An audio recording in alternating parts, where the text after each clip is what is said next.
Hi, welcome back to Finally Revealed and another week of Be the Change. This is our third week in our first section of review. We started out with building in accountability so that we can collect data on our change and evaluate our individual progress weekly and monthly, and helping us to identify the different steps and keep ourselves on track.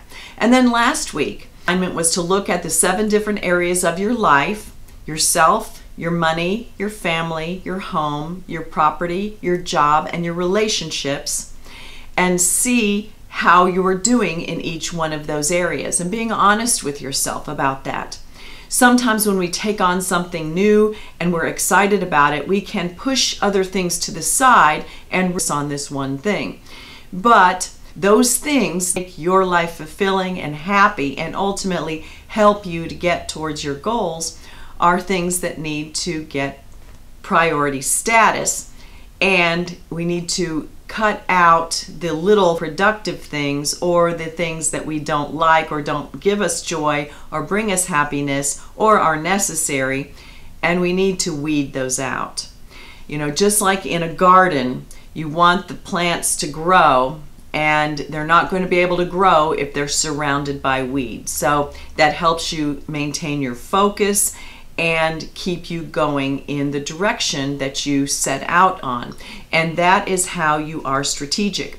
If you look up strategic in the dictionary or Google it, there's strategic planning and strategic thinking and strategic action. And here I'm using it in the action sense. We want to have every single thing that you are doing help you get to where you want to be, which is a happy, fulfilled, enjoyable life. And not everything you are doing now or that you have done in the past is towards that, in that direction. Now, there are certain tasks that we do for other people in our family that might not be something that ultimately affects us directly, we might think, but it does affect us directly because that is somebody who's important to us, who is in our family, and there are certain tasks or responsibilities we have in that family to help in that area for the family as a cohesive unit to work. And when the family works and everything is running smoothly because the different people participate and contribute, then it helps each person in that family move forward. Same thing with the workplace. As we move into strategy and being more strategic in how we maintain our lives, improve our lives, and work on our focus of our change, you need to prioritize what is important to where you're going. What are the things that when you areas in your life were lacking? You weren't doing it to your best ability, or some things hadn't been done for a while and now needed to be caught back up, or hopefully this didn't happen to too many people, something had been dropped such that there was a penalty, you know, a school grade, something, discipline at work, or some other situation. And those are areas that you really need to keep those steady and perform so that you don't have to drop everything and then put out a fire. You definitely don't want to create more fires or landmines or giant piles of weeds in your life. So you need to be vigilant and focus on the priorities. Other people will give you a little bit of pushback, and I'll give you some tools next week to help with that. But you need to be in charge of your time, your efforts, and your life.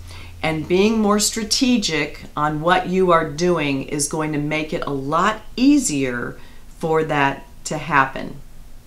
So look at what is necessary, prioritize the things according to when they need to be done and the level of importance. Continue to communicate with your family and those around you, and give them a heads up when things are going to stop. If you have made a commitment that you need to roll out of, that is to a group or extra volunteer, or maybe you've been helping out a friend and it has gone on a sufficient amount of time, they might now be relying on you to do this, but that is really not something that is in keeping with where you can go long term.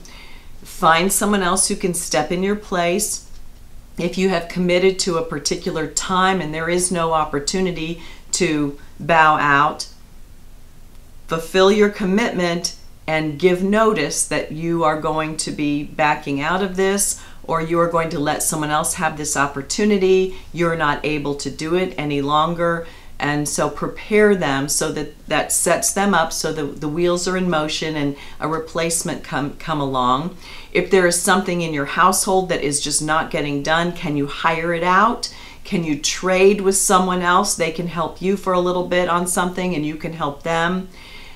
Is there transportation that can be arranged by carpools so that you can spend an extra hour at work on the particular days that you really need to in order to be prepared for big meeting assignments, and someone else can pick up the slack there?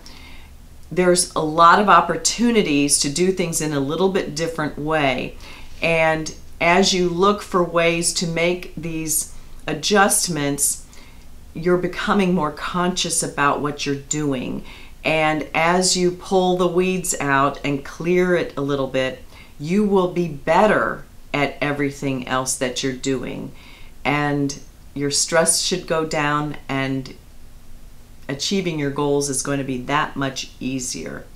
So as you have just started out on your new change, you've now got enough momentum and enough track record under your belt that you can now start looking around and adjusting. And I'm really interested to see how well you're doing. Leave any comments or questions below. Subscribe to see the other videos. Leave me a thumbs up if this was helpful at all. Share it with someone that maybe they have kind of flailed a bit, or you've noticed that they are a little bit all over the place and they could benefit from some focus. And if this you think could help them, share it with them. Subscribe to see all the other videos and come back and see me next time. Have a great week and thanks for watching.